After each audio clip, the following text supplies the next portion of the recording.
Shalom, Om Swastiastu, Namo Buddhaya, dan salam kebajikan. Perkenalkan, saya Sophia Hamidun dengan NIM 311424072 dari Jurusan Bahasa dan Sastra Indonesia, Fakultas Sastra dan Budaya, Universitas Negeri Gorontalo. Video ini dibuat untuk memenuhi tugas UAS mata kuliah Linguistik Umum, dosen pengampu Ibu Nuramila SPD MPD. Dalam video ini saya akan membahas tentang konsep dasar linguistik umum. Linguistik adalah ilmu yang mempelajari bahasa, meliputi struktur, bentuk, makna, dan penggunaan bahasa dalam kehidupan sehari-hari. Secara umum, linguistik dapat dibagi menjadi beberapa cabang utama, diantaranya ada fonologi, morfologi, sintaksis, semantik, dan pragmatik. Fonologi, ilmu tentang bunyi bahasa. Fonologi adalah cabang linguistik yang mempelajari bunyi-bunyi bahasa dari segi fungsi dan pengaturannya dalam suatu bahasa.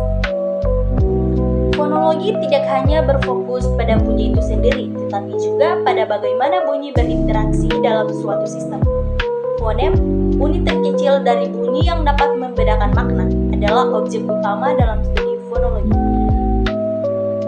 Contohnya dalam bahasa Indonesia, perbedaan bunyi antara B dan P dapat mengubah makna kata seperti bapak atau ayah dan bapak atau ayah sering digunakan dalam konteks yang lebih informal atau dalam bahasa sehari-hari. Kemudian morfologi, struktur kata dalam bahasa.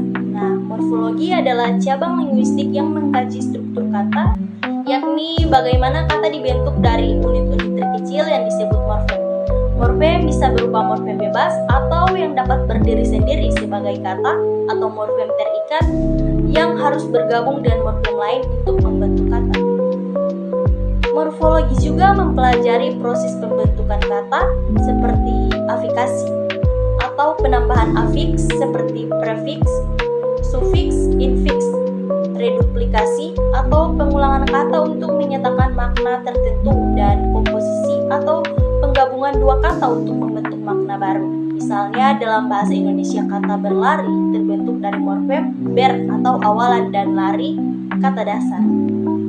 Selanjutnya sintaksis, struktur kalimat dalam bahasa. Sintaksis adalah cabang linguistik yang mempelajari aturan-aturan yang mengatur susunan kata dalam kalimat. Sintaksis menjelaskan bagaimana kata-kata dalam suatu bahasa dapat digabungkan untuk membentuk struktur kalimat yang sesuai dan bermakna. Dalam sintaksis terdapat konsep-konsep seperti subjek, predikat, objek, dan pelengkap yang merupakan elemen dasar yang dalam pembentukan kalimat. Selain itu, sintaksis juga mempelajari hubungan antara kata dalam kalimat, baik secara horizontal atau antar kata maupun vertikal, struktur hierarkis dalam kalimat.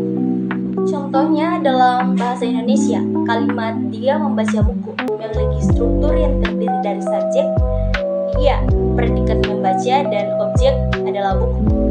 Sintaksis membantu kata memahami bagaimana susunan kata ini dapat diubah untuk membentuk kalimat yang berbeda seperti buku dibaca oleh dia. Dan terakhir ada pragmatik, konsep penggunaan bahasa dalam komunikasi. Nah, pragmatik adalah cabang linguistik yang mempelajari bagaimana bahasa digunakan dalam konteks sosial dan komunikasi. Fokus utama pragmatik adalah pada bagaimana makna ditentukan oleh konteks komunikasi, termasuk situasi, hubungan antara pembaca dan tujuan komunikasi. Dalam pragmatik terdapat konsep seperti deixis, yaitu kata atau frasa yang maknanya bergantung pada konteks tempat, waktu, atau situasi pembicaraan.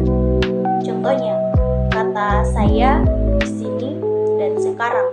Pragmatik juga mencakup analisis tindakan tutur, yaitu bagaimana pembicara menggunakan bahasa untuk melakukan tindakan seperti meminta, memberi perintah, bertanya, atau menyatakan sesuatu. Misalnya, jika seseorang berkata, "Tolong ambilkan saya air," meskipun kalimat tersebut tampaknya hanya menyatakan permintaan, pragmatik akan menganalisis konteks dan tujuan di balik pernyataan tersebut, yaitu permintaan dengan implikasi bahwa orang tersebut menginginkan bantuan dari lawan bicaranya. Itulah tadi pembahasan dari saya mengenai konsep dasar linguistik umum. Jika ada salah kata saya mohon maaf. Wabillahi taufiq wal hidayah. Wassalamualaikum warahmatullahi wabarakatuh.